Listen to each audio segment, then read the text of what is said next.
Hello दोस्तों, welcome to ज़ारफ। कैसे हो? उम्मीद करता हूँ आप सब ठीक होंगे, अपने घरों में सेफ़ होंगे और सुरक्षित होंगे। मैं हूँ ज़ुहैब और मैं पढ़ा रहा हूँ बायोलॉजी नीट के लिए, 11th के लिए और 12th के लिए। जो भी स्टूडेंट्स नीट की तैयारी कर रहे हैं या 11th में या 12th में हैं, वो मुझे ज्वाइन कर सकते हैं। और ये चैप्टर चल रहा है sexual reproduction in flowering plant, जो कि NCERT क्लास 12 का चैप्टर है, यूनिट 6 चैप्टर नंबर 2। एक लेक्चर इससे आ चुके हैं और ये है दूसरा लेक्चर नंबर 2 है। तो ठीक है दोस्तों, शुरू करते हैं। शुरू करने से पहले इंपॉर्टेंट पॉइंट मैं बता दूं, अगर आपको नोट्स चाहिए या कोई भी इंक्वायरी है, कोई भी पूछना आपको मुझसे, तो मुझे आप कांटेक्ट कर सकते हैं व्हाट्सएप पे। व्हाट्सएप नंबर मैंने डिस्क्रिप्शन में डाल रखा है।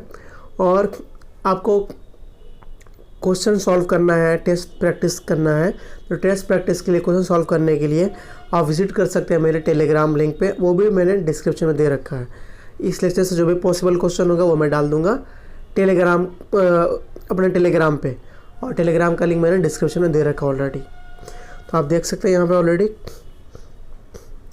एवरीथिंग इज़ फ्री है। टेस्ट ज्वाइन करना, आपको डेली प्रैक्टिस शीट या क्वेश्चन सॉल्व करना है, नोट्स चाहिए, तो मुझे आप टेलीग्राम में सब्सक्राइब कर सकते हैं। ठीक है दोस्तों, शुरू करते हैं। लेक्चर नंबर 1 हो गया था, ये है lecture number 2, stamen, microsporangium and pollen grain. आज हम लोग इन तीनों चीज़ों को पढ़ेंगे। The two part of A typical stamen, the long and cylinder stock called the filament, and the terminal generally bilobed structure called the anther। Stamen के बारे में मैंने आपको फर्स्ट लेक्चर में बताया था। स्टामेन क्या है? मेल रिप्रोडक्टिव पार्ट है। ठीक है, स्टामेन मेल रिप्रोडक्टिव पार्ट है, जो कि क्या होता है, लॉन्ग होता है, लंबा, और cylinder like, long cylinder like stock की तरह होता है। फिगर दिखाता हूँ, देखिए NCERT की फिगर है, ये स्टामेन का फिगर देखिए, लंबा है, देख सकते हैं। स्टामेन लॉन्ग स्ट्रक्चर, लंबा स्ट्रक्चर है, और जिसमें 2 पार्ट होते हैं। स्टामेन में 2 पार्ट होते हैं। ये यहाँ से जो पार्ट शुरू हुआ, ये वाला यहाँ तक, ये जो है इसको बोलते हैं फिलामेंट। क्या बोलते हैं? फिलामेंट। ठीक है, और ये वाला जो स्ट्रक्चर है ये है एंथर। क्या ये? एंथर। और अगर आपको समझ में आ रहा होगा, ये एंथर है, ये गोल वाला, और ये पूरा लंबा सा स्ट्रक्चर जो पतला वाला, इसको बोलते हैं फिलामेंट। ठीक है, और ये पूरा स्ट्रक्चर क्या है? पूरा है स्टामेन। स्टामेन में फिलामेंट देखने मिलता है और एंथर देखने मिल रहा है। तो ये फिगर जो है NCERT का है, ध्यान से देखिए। आगे बढ़ते हैं। The proximal end of the filament is attached to the thalamus or the petal of the flower। ये वाला एंड जो है फिलामेंट का, जो ये वाला एंड जो है, ये एंड जो है, यही एंड फ्लावर से अटैच होता है। ठीक है, तो स्टामेन में ये वाला एंड पॉइंट अटैच होता है किससे? ये एंड पॉइंट अटैच होता है फ्लावर से। ठीक है, और ये एंड पॉइंट हवा में झूल रहा होता है। ठीक है,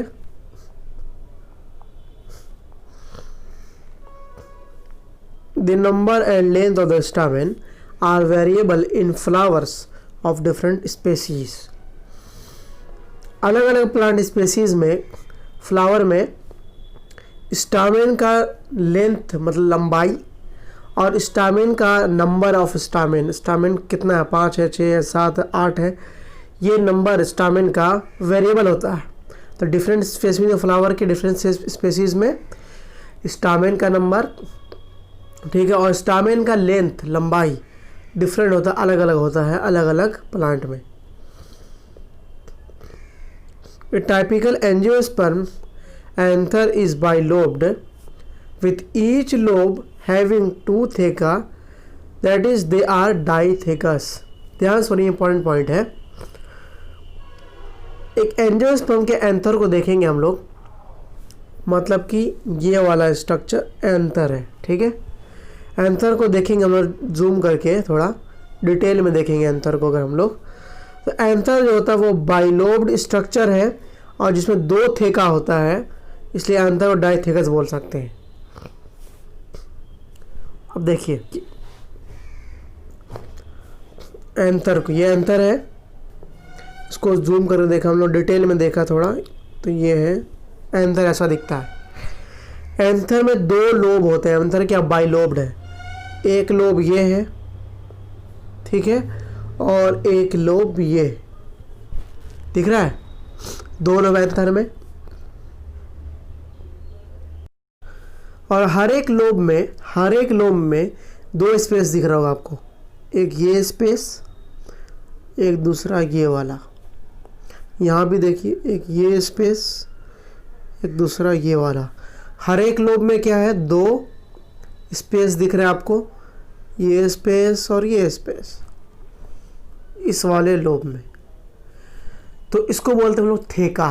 क्या बोलते हैं? थेका। स्पेस को बोलते हैं थेका। ये स्पेस थेका, दूसरा ये स्पेस है थेका, ठीक है। हर एक स्पेस को क्या बोलते हैं? थेका बोलते हैं। एंथर बाइलोब्ड स्ट्रक्चर है, हर एक लोब में 2 थेका है। इस वाले में थेका कौन सा हो गया? 1 2 थेका है, ठीक है, इसलिए बोलते हैं डाइथेकस। आगे बढ़ते हैं। The anther is 4 sided means tetragonal structure consisting of 4 microsporangia located at the corner, 2 in each lobe। देखिए एंथर जो है 4 साइडेड है,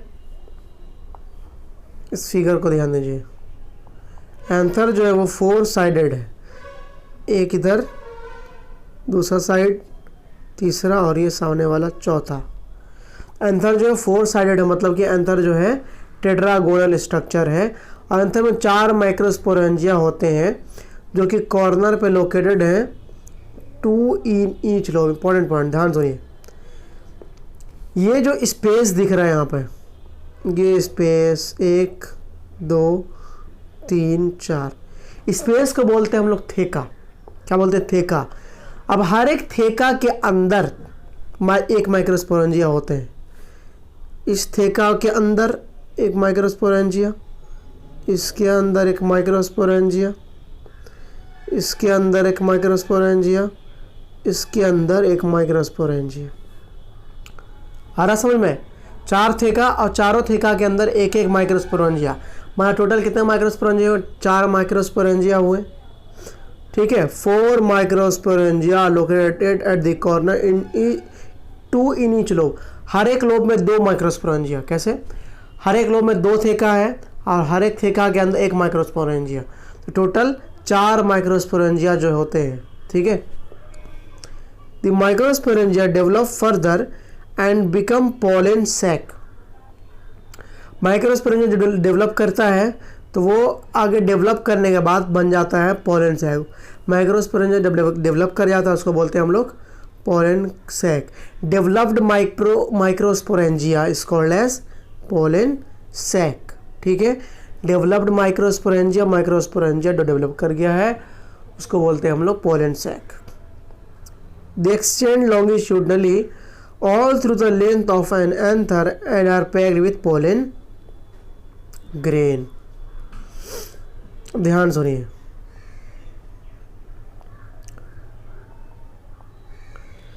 ये एंथर का पूरा लंबाई है, ये आधा एंथर यहाँ पे हम लोग देख रहे हैं, ये आधा एंथर, इसको कट करके देख रहे हैं, ये एंथर की पूरी लंबाई।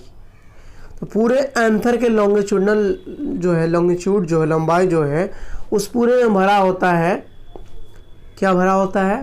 Pollen sac. इस स्पेस में, ये स्पेस जो दिख रहा है, ये स्पेस पूरा यहाँ से लेकर के यहाँ तक है, मतलब यहाँ से यहाँ तक है, ठीक है, ठीक है। तो इस पूरे एंथर के लॉन्गिट्यूडनल लेंथ वाइज में पोलन सैक रन कर रहा होता है। और पोलन सैक क्या कंसिस्ट करता है? पोलन सैक ही कंसिस्ट करता है पोलन ग्रेन। तो पोलन सैक के अंदर होता है पोलन ग्रेन। वही बात यहाँ पे कह रहा है, They extend longitudinally all through the length of an anther and are packed with pollen grain. Pollen sac जो है वो लॉन्गिट्यूडनली एक्सटेंड करता है all through the length of anther, anther का जो पूरा लेंथ है, पूरा लेंथ वाइज एंथर के, और and are packed with pollen grain, और इसके अंदर पोलन ग्रेन होता है पोलन सैक में। बातें हैं स्ट्रक्चर ऑफ माइक्रोस्पोरेंजियम। माइक्रोस्पोरेंजियम के स्ट्रक्चर के बारे में बात करते हैं। आखिर माइक्रोस्पोरेंजियम है क्या? ठीक है, जैसा कि अभी हमने पढ़ा कि इसमें 1 2 3 4 4 थेका, चारों थेका में एक एक माइक्रोस्पोरेंजिया होते हैं। ठीक है, माइक्रोस्पोरेंजिया के स्ट्रक्चर को डिटेल में पढ़ते हैं हम लोग। It is generally surrounded by 4 wall layer, the epidermis, endothelium, middle layer and the tapetum. Microsporangia जो है, माइक्रोस्पोरेंजिया का 4 वाल लेयर होता है, 4 वाल लेयर देखने मिलता है माइक्रोस्पोरेंजिया में। माइक्रोस्पोरेंजिया के ऊपर 4 वाल लेयर स्ट्रक्चर है माइक्रोस्पोरेंजिया। ठीक है, आउटर होता है एपिडर्मिस, उसके नीचे एंडोथेसियम, उसके नीचे मिडिल लेयर और सबसे लास्ट में टेपेटम।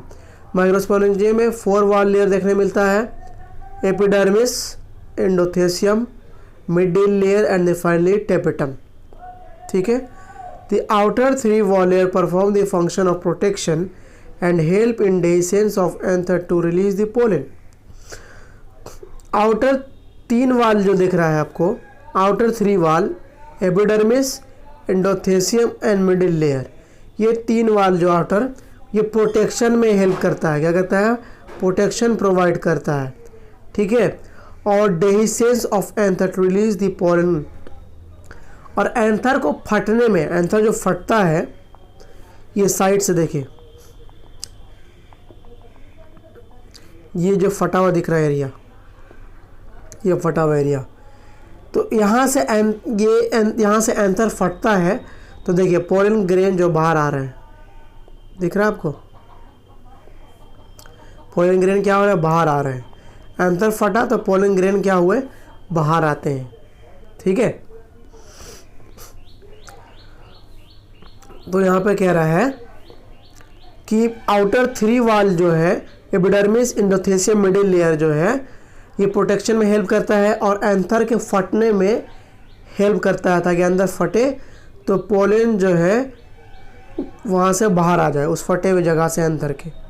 ठीक है, आ रहा समझ में? The inner most wall layer is tapetum, it nourishes the developing pollen grain. सबसे इनर मोस्ट, अंदर वाला जो वाल लेयर जो है माइक्रोस्पोरेंजिया का, वो है टेपेटम। क्या है वो? टेपेटम। टेपेटम क्या करता है? पोलन ग्रेन जो भी डेवलप कर रहा है, पोलन ग्रेन जो कि अभी डेवलप कर रहा है, उस डेवलपिंग पोलन ग्रेन को नोरिशमेंट प्रोवाइड करता है। ठीक है, तो टेपेटम डेवलपिंग पोलन ग्रेन को नोरिशमेंट प्रोवाइड करता है। Cells of tapetum possess dense cytoplasm and generally have more than 1 nucleus. तो टेपेटम की जो सेल होती है, उसका साइटोप्लाज्म जो होता है वो डेंस होता है, काफ़ी गाढ़ा होता है, और उसमें एक न्यूक्लियस से ज़्यादा 2-3 न्यूक्लियस देखने मिल सकते हैं। ज़रूरी नहीं है कि एक ही न्यूक्लियस देखने मिले। टेपेटम की सेल में 1 से अधिक न्यूक्लियस देखने मिलते हैं। ठीक है, और उसका साइटोप्लाज्म टेपेटम का डेंस होता है, गाढ़ा होता है। When the anther is young, a group of compactly arranged homogeneous cell called sporogenous tissue occupies the center of the microsporangium. ध्यान सुनिए मेरी बात को। जब एंथर क्या होता है? यंग होता है, तो एंथर में क्या होता है? होमोजेनस सेल, मतलब एक जैसे सेल, एक समान सेल बहुत सारे एंथर के अंदर ग्रुपिंग किए हुए दिखाई देते हैं। मतलब कि बहुत सारा सेल है जो कि होमोजेनस सेल, मतलब एक जैसा सेल है, एक समान सेल है, एक समान सेल है, एक जैसा सेल है, उसको बोलते हैं होमोजेनस सेल। तो देखिए एक ऐसा बहुत सारा सेल एक जगह इकट्ठा है, होमोजेनस सेल बोलेंगे। ठीक है, अब क्या होता है, माइक्रोस्पोरेंजिया का सेंटर में, माइक्रोस्पोरेंजिया के सेंटर में एकदम बीच में वैसे वैसे होमोजेनस सेल की ग्रुपिंग देखने मिलती है। ठीक है, माइक्रोस्पोरेंजिया के सेंटर पे होमोजेनस सेल की ग्रुपिंग देखने मिलती है और उस होमोजेनस सेल के ग्रुप को बोलते हैं स्पोरोजेनस टिश्यू। होमोजेनस सेल की ग्रुपिंग देखने मिलती है माइक्रोस्पोरेंजिया के सेंटर पे, उस होमोजेनस सेल के ग्रुप को बोलते हैं हम लोग स्पोरोजेनस टिश्यू। आ रहा समझ में? उम्मीद करता हूँ आपको समझ में आ रहा होगा। देखिए, ये माइक्रोस्पोरेंजिया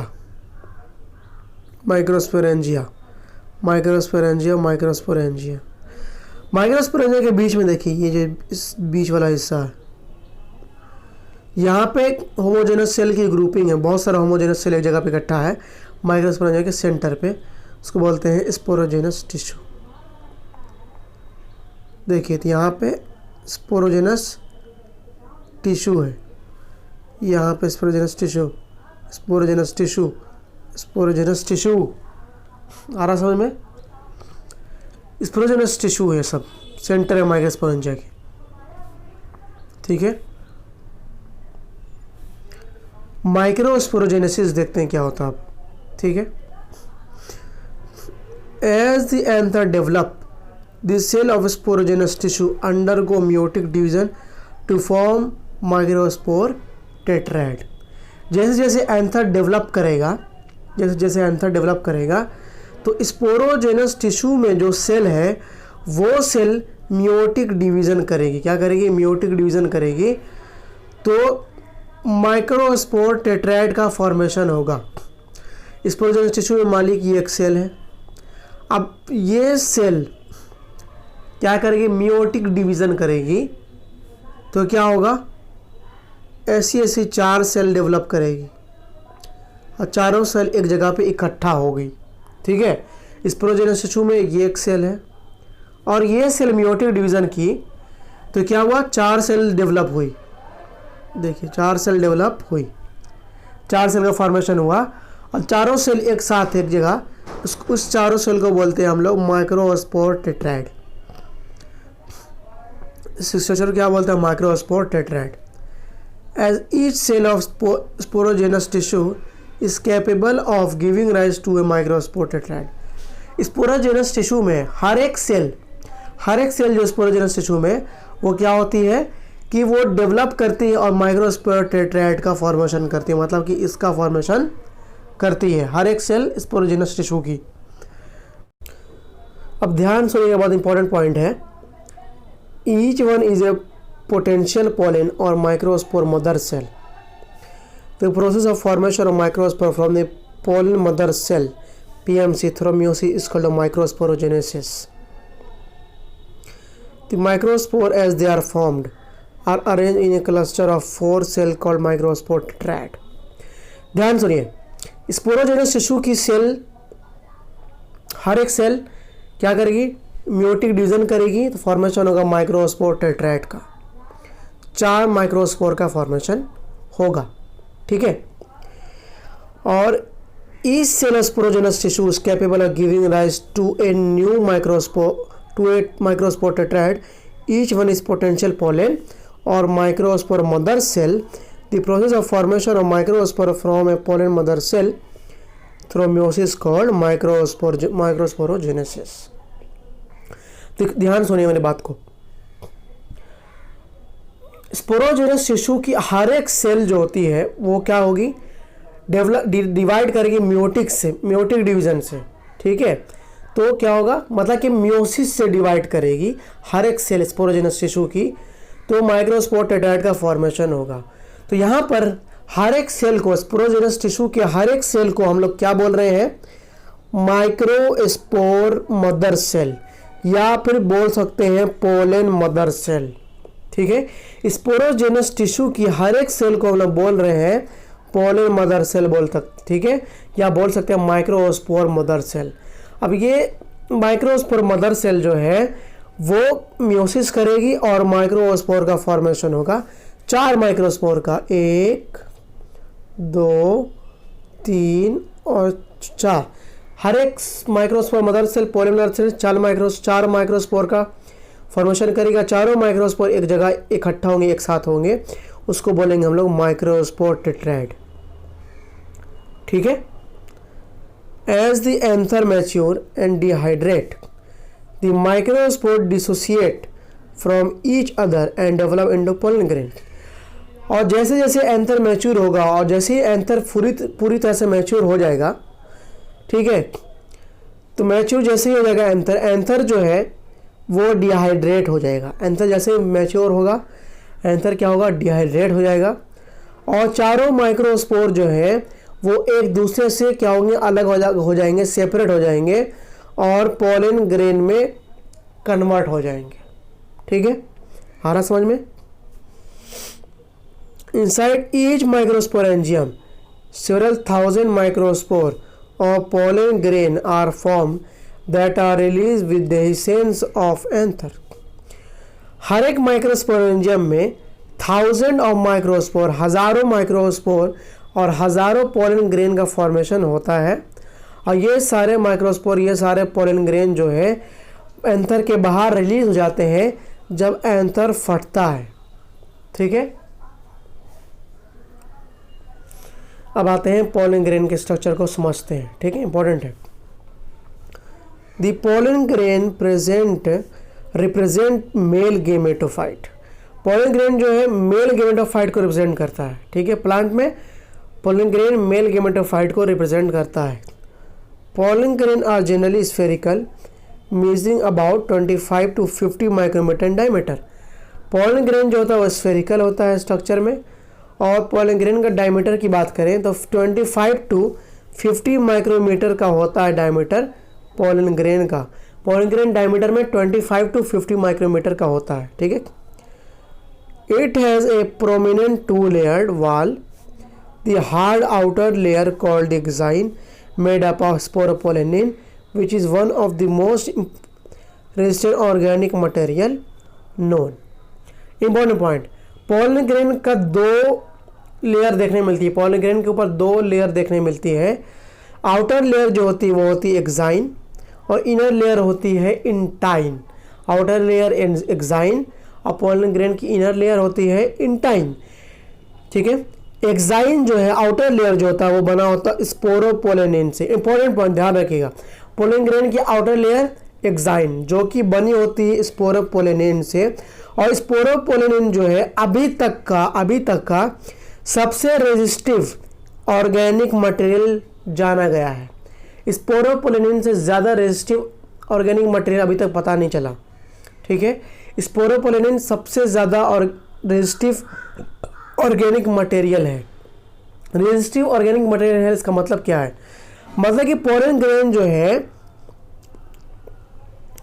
स्पोरोपोलेनिन की वजह से पोलन ग्रेन जो है वो हाई टेम्परेचर जैसे कि 100 डिग्री सेल्सियस के साथ भी विथ स्टैंड हो सकता है, मतलब कि टिका रह सकता है। स्ट्रॉन्ग एसिड या कोई भी अल्कली स्ट्रॉन्ग बेस हो उसके साथ भी ये स्पोरोपोलेनिन जो है टिका रह सकता है और ख़राब नहीं होगा, हाई टेम्परेचर हो या स्ट्रॉन्ग एसिड हो या स्ट्रॉन्ग बेस हो। No enzyme that degrades sporopollenin is so far known. अभी तक कोई एंजाइम ऐसा पता नहीं चला है जो कि स्पोरोपोलेनिन को डिग्रेड कर सके, खराब कर सके। ठीक है, pollen grain exine has prominent aperture called germ pore where sporopollenin is absent. Pollen grain are well observed as fossil because of the presence of sporopollenin. Pollen grain का जो एक्साइन है आउटर लेयर जो है उसमें कहीं कहीं पे sporopollenin जो होते हैं मौजूद नहीं होते हैं, उसके जगह पे वहाँ पे छोटे छोटे होल होते हैं। जैसे कि मान लीजिए स्पोरोपोलेनिन की लेयर है, एक्साइन है, एक्साइन में छोटे छोटे होल होते हैं। ये छोटे छोटे होल का मतलब क्या है, मतलब कि यहाँ पे स्पोरोपोलेनिन एब्सेंट है, मौजूद नहीं है, यहाँ पे छोटे से छेद हो गए हैं एक्साइन लेयर में। तो इस छोटे होल को बोलते हैं हम लोग, क्या बोलते हैं, जर्म पोर। क्या बोलते हैं, जर्म पोर बोलते हैं। ठीक है, तो पोलन ग्रेन को well preserved as fossil, fossil की तरह पोलन ग्रेन को रखा जा सकता है प्रिजर्व करके। क्यों? क्योंकि पोलन ग्रेन के ऊपर जो लेयर है, एक्साइन लेयर जो है वो स्पोरोपोलिन की है, और ये लेयर जो है हर चीज़ से रेजिस्टिव है, ठीक है। इसलिए पोलन ग्रेन को हम लोग प्रिजर्व करके सालों रख सकते हैं, ख़राब नहीं होता ये, क्योंकि पोलन ग्रेन के ऊपर स्पोरोपोलिन की लेयर होती है, ठीक है। आ रहा समझ में? ये एनसीईआरटी फिगर देख सकते हैं, पोलन ग्रेन का माइक्रोग्राफ है। पोलन ग्रेन जो है अलग अलग डिज़ाइन का भी देखने मिल सकता है, अलग अलग पैटर्न शो कर सकता है। देखिए, ये देखिए अलग पैटर्न, ये अलग पैटर्न है, ये अलग पैटर्न है। इसी तरह देखिए इसको देखिए, सब अलग अलग पैटर्न है पोलन ग्रेन का, ठीक है। आ रहा समझ में आपको?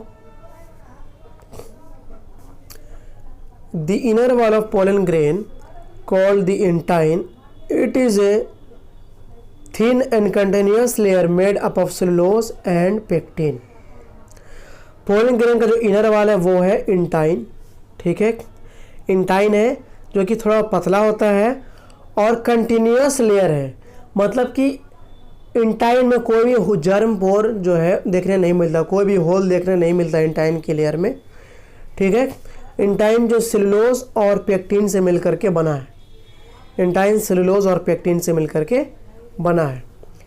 The cytoplasm of pollen grain surrounded by A plasma membrane, pollen grain का जो साइटोप्लाज्म है, पोलन ग्रेन क्या है? एक सिंगल सेल है। तो पोलन ग्रेन के अंदर जो साइटोप्लाज्म है, पोलन ग्रेन का जो साइटोप्लाज्म है वो प्लाज्मा मेम्ब्रेन से सराउंडेड होता है। मतलब पोलन ग्रेन में भी साइटोप्लाज्म में, पोलन ग्रेन के साइटोप्लाज्म में प्लाज्मा मेम्ब्रेन देखने मिलता है। पोलन ग्रेन का जो साइटोप्लाज्म वो प्लाज्मा मेम्ब्रेन से घिरा होता है। When the pollen grain is mature, it contains two cells, the vegetative cell and generative cell. जब पोलन ग्रेन मैच्योर होगा तो पोलन ग्रेन के अंदर दो सेल देखने मिलेगी। देखिए पोलन ग्रेन है, जब पोलन ग्रेन मैच्योर होगा तो इसके अंदर दो सेल देखने मिलेगी, एक सेल ये वाली हो गई और एक सेल ये वाली हो गई। दो सेल देखने मिलती है, जिसमें से एक सेल को बोलते हैं वेजिटेटिव सेल, दूसरी सेल को बोलते हैं जेनरेटिव सेल। देखिए यहाँ फिगर, पोलन ग्रेन मैच्योर हुआ तो फाइनली देखने मिला हम लोग को दो सेल देखने मिला पोलन ग्रेन के अंदर। वेजिटेटिव सेल, ये बड़ी वाली वेजिटेटिव सेल, छोटी वाली जेनरेटिव सेल, ये छोटी वाली जेनरेटिव सेल। पोलन ग्रेन में दो सेल देखने मिला, वेजिटेटिव सेल, दूसरा जेनरेटिव सेल। वेजिटेटिव सेल बड़ी होती है और जेनरेटिव सेल छोटी होती है, ठीक है। The vegetative cell is bigger, has abundant food reserve and a large irregularly shaped nucleus. Vegetative cell बड़ी होती है जिसके अंदर फूड होता है, फूड रिजर्व अमाउंट में फूड देखने मिलता है, ठीक है। और न्यूक्लियस जो होता है वेजिटेटिव सेल का थोड़ा इरेगुलर शेप का होता है। The generative cell is small and float in the cytoplasm of the vegetative cell. Generative cell small होती, छोटी होती है, और इतनी छोटी होती है कि साइटोप्लाज्म में, वेजिटेटिव सेल के साइटोप्लाज्म में जेनरेटिव सेल फ्लोट करती, तैरती है, ठीक है दोस्तों। आ रहा समझ में? देख सकते हैं फिगर, एनसीईआरटी का फिगर है ये। पोलन ग्रेन मैच्योर हुआ तो उसमें दो सेल देखने मिली, वेजिटेटिव सेल और छोटी वाली generative cell. Generative cell vegetative cell के साइटोप्लाज्म में फ्लोट करती, तैरती, ठीक है, इतनी छोटी होती है। हम लोग को दो वैक्यूल देखने में मिल रहा है पोलन ग्रेन में, एक वैक्यूल, दूसरा वैक्यूल, और यह है न्यूक्लियस, ठीक है। आ रहा समझ में आपको? आगे बढ़ते हैं। It is spindle shaped with dense cytoplasm and a nucleus. Generative cell की जो साइटोप्लाज्म होता है वो क्या होता है? गाढ़ा होता है। जेनरेटिव सेल का साइटोप्लाज्म गाढ़ा होता है और उसमें एक न्यूक्लियस भी देखने मिलता है। और जेनरेटिव सेल जो होता है वो स्पिंडल शेप का होता है, मतलब कि ऐसा, ठीक है। इन over 60% of angiosperm pollen grain are shed at this two celled stage। अच्छा, ध्यान सुनिएगा मेरी बात को।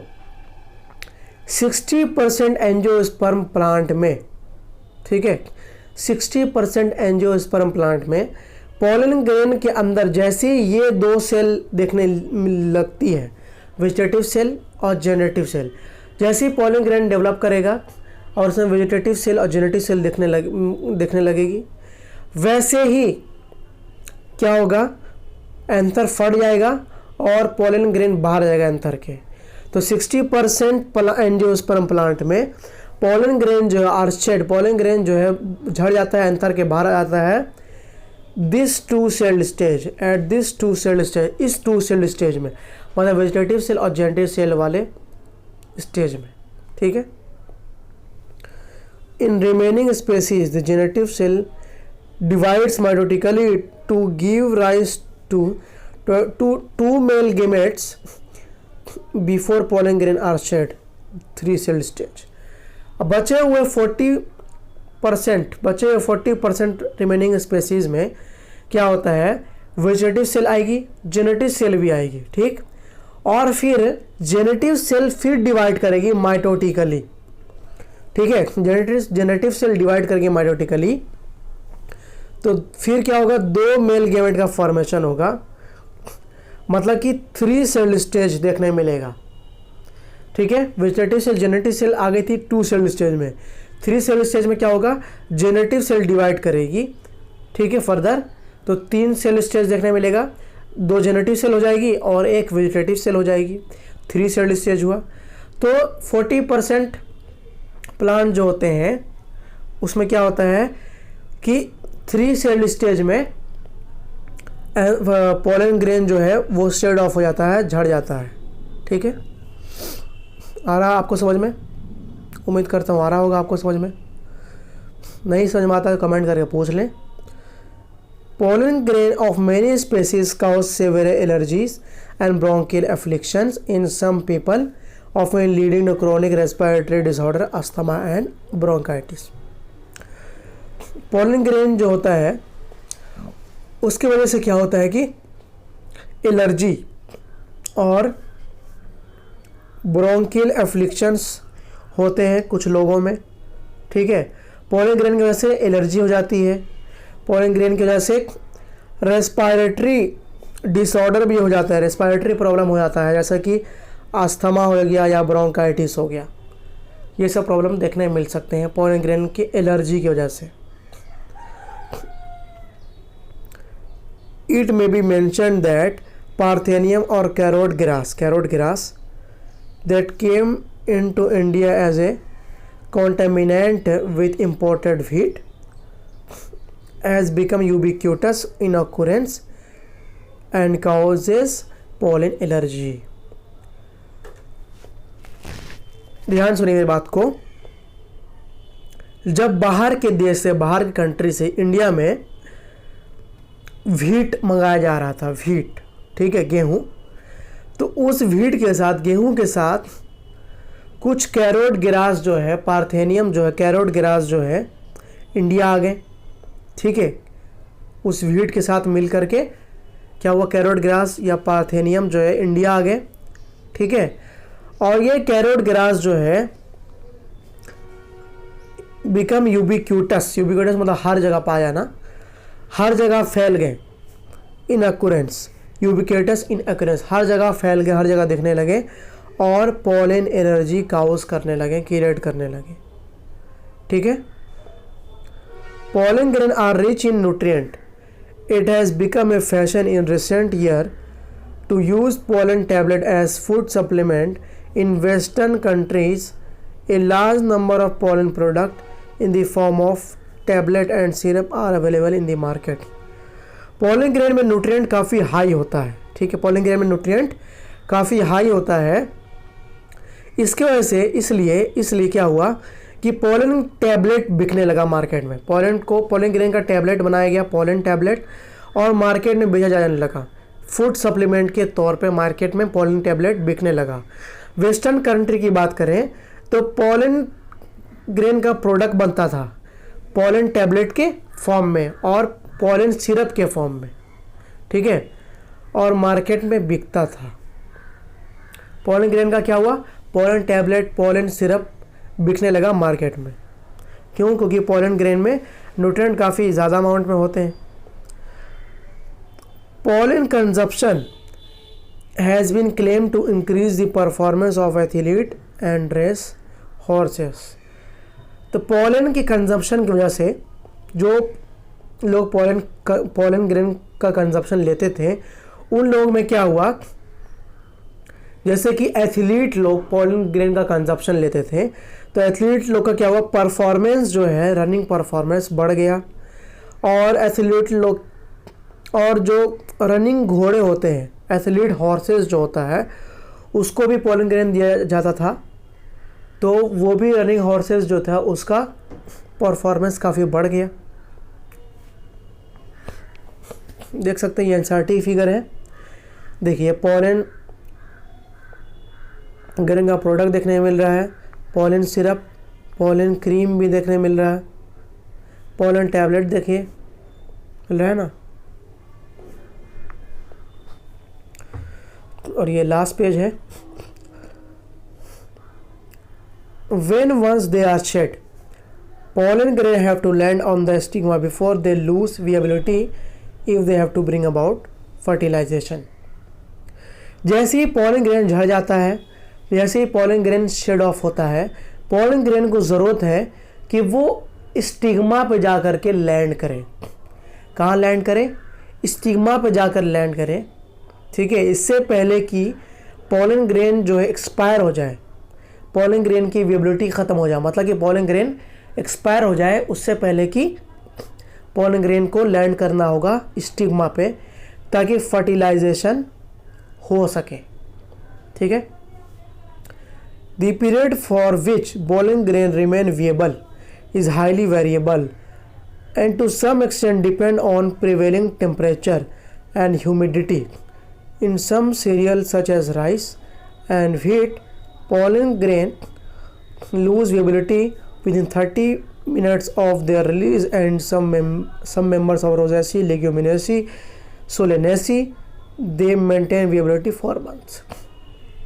सुनिए, जैसे ही पॉलन ग्रेन शेड ऑफ होता झड़ता है, पॉलन ग्रेन जस्ट झड़ने के बाद, एंथर के बाहर आने के बाद पॉलन ग्रेन का एक टाइम लिमिट होता है कि इतना दिन तक पॉलन ग्रेन जो एक्टिव रहेगा, ठीक है, इतना दिन तक पॉलन ग्रेन एक्टिव रहेगा। और इस एक्टिव डेज के दौरान अगर पॉलन ग्रेन स्टिग्मा पर लैंड किया तो फर्टिलाइजेशन होगा, ठीक है। अगर पॉलन ग्रेन एक्सपायर हो गया उसके बाद स्टिग्मा पर लैंड करेगा तो फर्टिलाइजेशन नहीं हो पाएगा।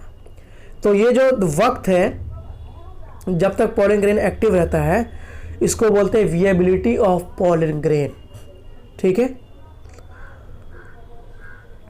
जैसे कि कुछ राइस और सीरियल्स की बात करें हम लोग, व्हीट की बात करें हम लोग, तो इसमें क्या होता है, पॉलन ग्रेन जो होता है वो एक्टिव रहता है, विएबल रहता है बस 30 मिनट।